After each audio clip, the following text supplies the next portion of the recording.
क्या नौकरी करना ही एक सुरक्षित भविष्य की गारंटी है, या फिर ये एक ऐसा जाल है जिसमें हम सब फंसे हुए हैं? आज हम इसी पुरानी सोच को चुनौती देंगे और नौकरी बनाम व्यापार की इस बहस को एक बिल्कुल नए नजरिए से समझेंगे।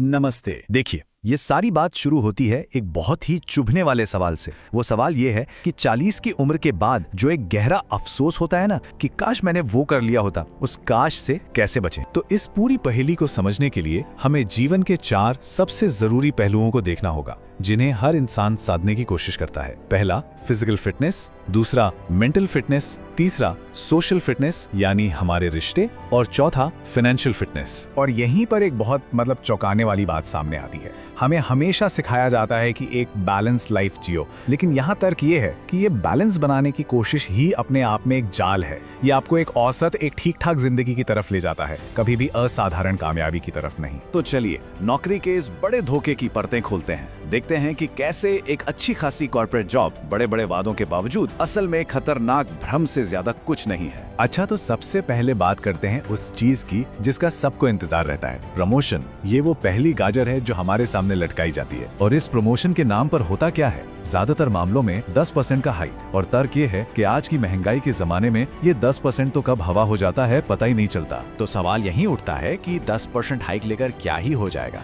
मतलब साफ है, ये प्रमोशन, ये तारीफें, ये छोटे मोटे इनाम, ये सब असली दौलत बनाने के रास्ते में कोई खास मायने नहीं रखते। और इस बात को ना एक असली कहानी से समझते हैं। डेल कंपनी का एक एम्प्लॉय था, 8 साल तक टॉप परफॉर्मर, अवार्ड्स की लाइन लगी हुई थी। उसने अपनी सेहत तक दांव पर लगा दी, 40 से पहले ही छड़ी लेके चलना पड़ा। लेकिन जब कंपनी में छटनी का दौर आया तो जानते हैं सबसे पहले किसे निकाला गया? उसी को। क्यों?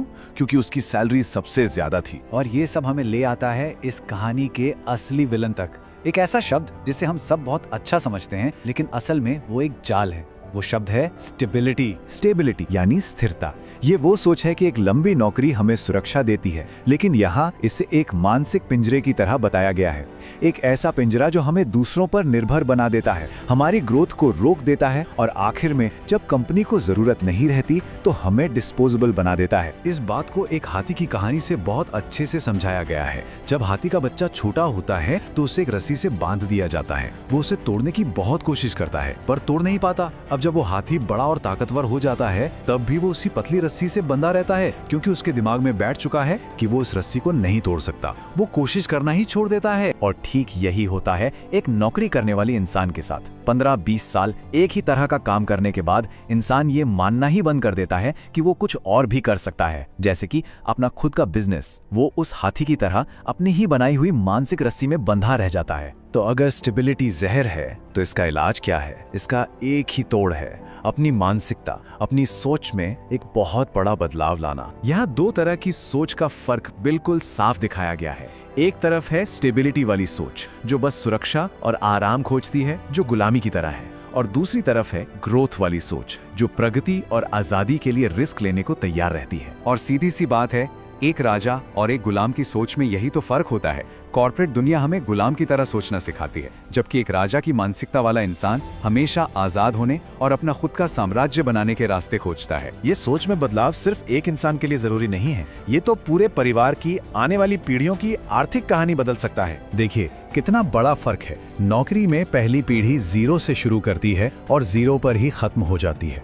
फिर दूसरी पीढ़ी को भी 0 से ही शुरू करना पड़ता है। लेकिन बिजनेस में पहली पीढ़ी 0 से शुरू करके 100 तक एक एसेट बना देती है, और फिर अगली पीढ़ी 100 से अपनी शुरुआत करती है। इसे समझाने के लिए फिजिक्स का एक कॉन्सेप्ट यूज किया गया है, रिजल्टेंट इक्वल टू 0। मतलब आपकी पूरी जिंदगी की मेहनत का नतीजा 0।